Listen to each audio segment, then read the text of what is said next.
Приветствую вас, дорогие друзья. Меня зовут Давид. Вы на канале Давид Будда. В комментариях,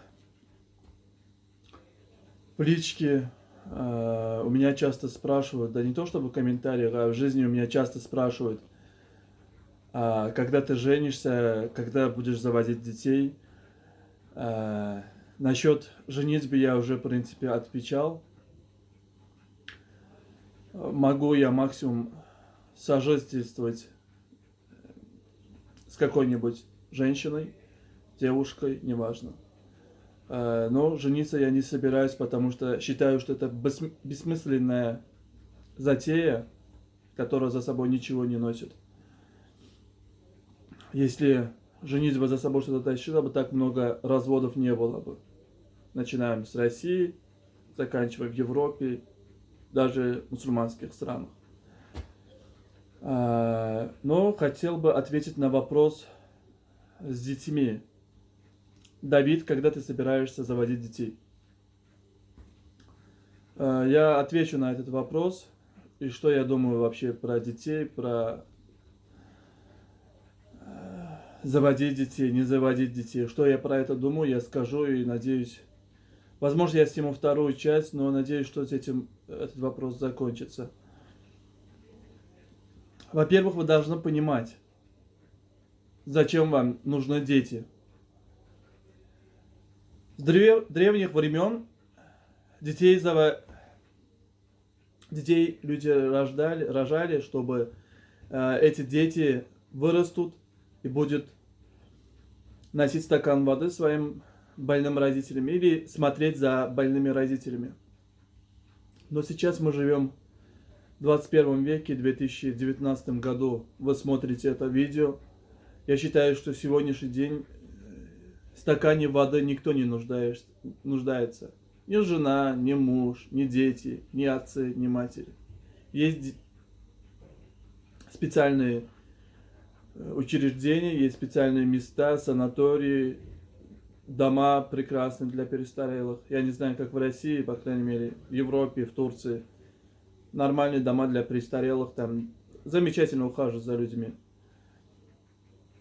То есть, если я завтра не то чтобы я, да, вот ты можешь стать стариком, и нету никакой гарантии, что дети тебе подадут стакан воды. Или нету никакой гарантии, что жена тебе подаст стакан воды, потому что дети тупо могут тебя бросить, уйти, а жена может тебя покинуть. Или раньше тебя вообще заболеть, умереть. Все что угодно может быть. То есть это не гарантия, что тебе кто-то даст старости стакан воды. Должны понимать, да, вот зачем вообще была эта идея разводить семью, детей так много вообще, и для чего это все было. Это древние времена было для того, чтобы человек тебе якобы подал стакан воды. Я не знаю, почему я сегодня заикаюсь, уставший, наверное. Но все равно я доведу дело до конца и расскажу все-таки. Не обессудьте, как говорится. Вы должны понимать, зачем вам нужен ребенок. Это социальное программирование. Вы должны задаться вопросом. Это социальное программирование. Вас просто программировали с детства, что ты должен родить ребенка. Или ты должен стать отцом. Это твоя миссия.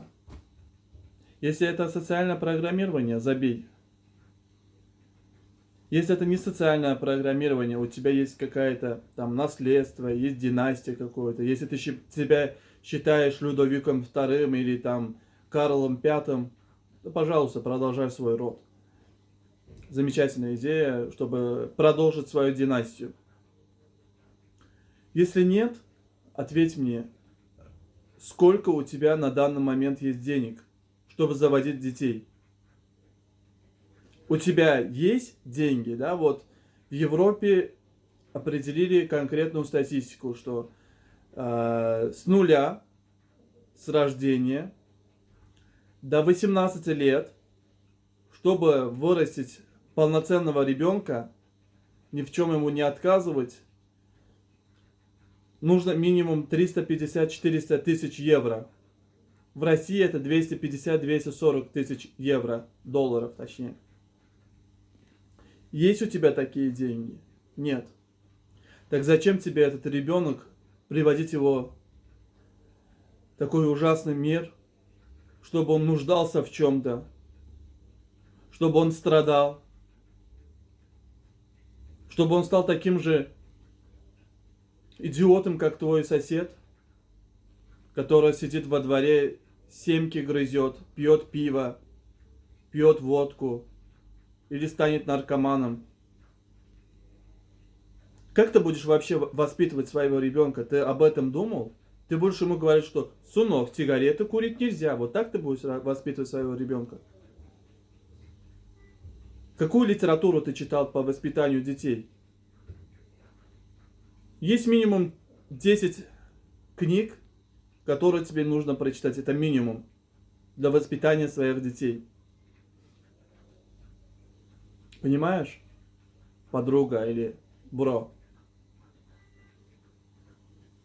Ты неосознанно приводишь ребенка в мир, если ты женщина, да, которая меня смотришь. Или ты мужчина.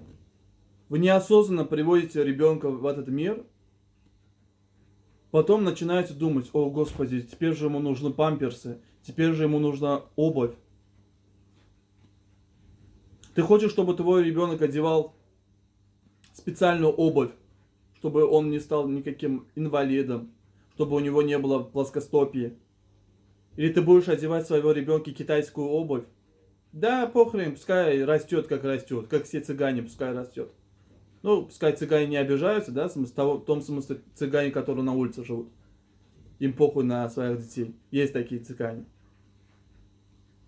Или ты хочешь, чтобы твой сын рос в полноценной семье, со всеми удобствами, чтобы у него была отдельная комната, или у нее была отдельная комната?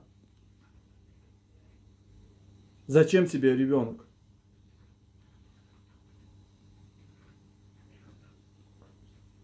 Где-то пару месяцев тому назад я общался с одной женщиной, которая развелась со своим мужем 2 или 3 года тому назад. И у нее сын, которому 4 года. 4 или 5 год. Я у нее спросил, почему ты развелась со своим мужем. Она говорит, что мы не поладили с характером, я думала, я его полюблю. И так оказалось, что мы развелись.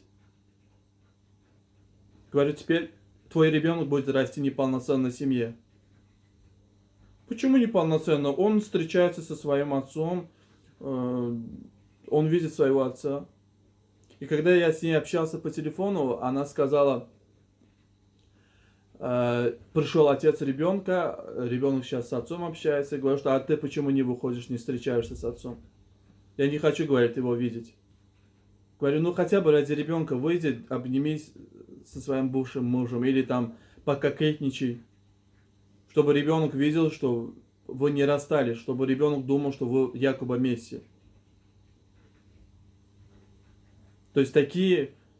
Не хочу ее осуждать, да, как говорится, от сумы тюрьмы не зарекаются. Не хочу ее осуждать.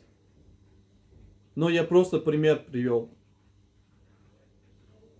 Что такие матери не думают, как этот ребенок будет жить, как его воспитывать.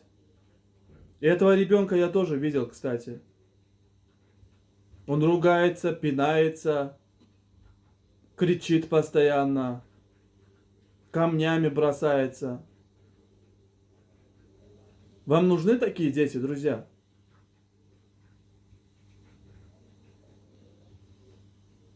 Она еще хочет себе мужа найти. Якобы какой-то мужчина ее примет такой, какая она есть, с ребенком, который камнями бросается, водой бросается, ругается.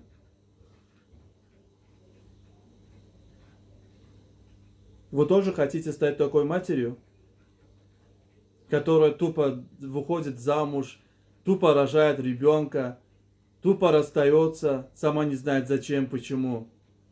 Ребенка оставляет без отца. Ребенок растет безотцовщиной. В России сейчас я не знаю, сколько миллионов уже разведенных женщин с детьми? Миллионы, наверное, да? Или я ошибаюсь? Миллионы должно быть. Несколько миллионов женщин таких. Матери-одиночки. Вы не думали, когда вы рожали детей, от кого вы рожаете? Зачем вы рожаете? Я вас не осуждаю, я просто задаю вопрос. Мне интересно. Как можно так неосознанно относиться к детям, и потом у меня спрашивают: Давид, зачем ты не заводишь детей? Зачем мне дети? У меня есть удобство, у меня есть дом, у меня есть достаточно денег, чтобы содержать, в принципе, ребенка. Я заведу детей тогда, когда я 100% буду знать, что я полностью в безопасности. Моему ребенку никакая опасность не грозит. И я смогу его достаточно воспитать. Плюс мне нужно найти женщину, от которой я рожу, от которого у меня будет ребенок. Возможно, люди, которые смотрят это видео, им абсолютно наплевать, от кого будет их ребенок. Гулящая, не гулящая, дефектоидная какая-то, больная. От кого вы хотите рожать ребенка? Кто будет вам рожать ребенка? Гулящая женщина, курящая женщина, пьющая женщина, которая болеет, хер его знает сколькими болезнями. От кого вы хотите родить ребенка, друзья? Или ты, мадам, от кого ты хочешь родить ребенка? От Васи, алкаша? Ну, Вася, не, без обид, я другого Вася алкаша имел в виду. От кого вы хотите ребенка, друзья? Я беру пример, в принципе, от себя, да, вот. Когда я родился, я жил конкретно в нищебродской семье. Отец работал на 2 работах, мама работала на 2 работах. Я одну и ту же одежду одевал 2 года подряд. Ходил в школу, потом после школы шел подрабатывать. Я с 7-8 лет работаю. Помогал там мастеру там гайки чистить, помогал там ключ подавал, я не знаю, там мойки подрабатывал. Приходил домой, когда мне иногда спрашивают, что ты такой молодой и так много знаешь. Но дело в том, что когда я приходил домой, я открывал книгу и читал книги. В то время, когда вы играли PlayStation, играли в футбол, играли Sony, там, Dendy и вся эту блевотину, да, грубо говоря. Я приходил дома, читал, занимался спортом, йогой, опять читал, опять медитировал, опять читал. Смотрел по телевидению только документальные программы. Про животных, про мир, про мироздание. Читал Библию, читал Коран, читал Тору. Мне это интересно было. Я думал, как я выйду из этой болоты. Я смотрел на своих соседей и мечтал, что я когда-нибудь вырасту и стану богатым, счастливым. Вы хотите, чтобы ваши дети тоже такими были? Смотрели на чужих детей, как они одеваются хорошо, а мои родители не могут мне даже кроссовки купить? Вы тоже так хотите, друзья? Вы хотите, чтобы ваши дети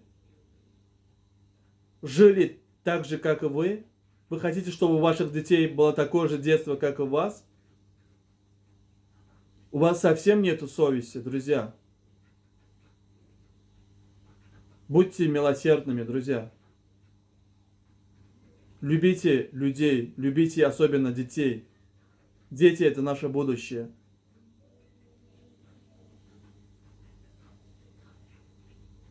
Чего не было у вас, пускай этого всего будет у ваших детей. Но лучше пускай приобретите те вещи, которые не было у вас, потом заводите детей, друзья. Потом заводите детей. Удачи вам и разумия. Круговорот людей, ой, мама, когда меня не станет, я буду перед голосами моих детей и голосами их детей. Нас просто менять местами, таков закон сансары. Круговорот людей, ой, мама, нас не стереть, мы живем на зло. Пусть не везет, но мы свое возьмем.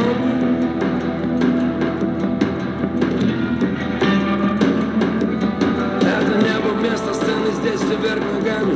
И эти звезды в темноте тобой зажженный фонарик.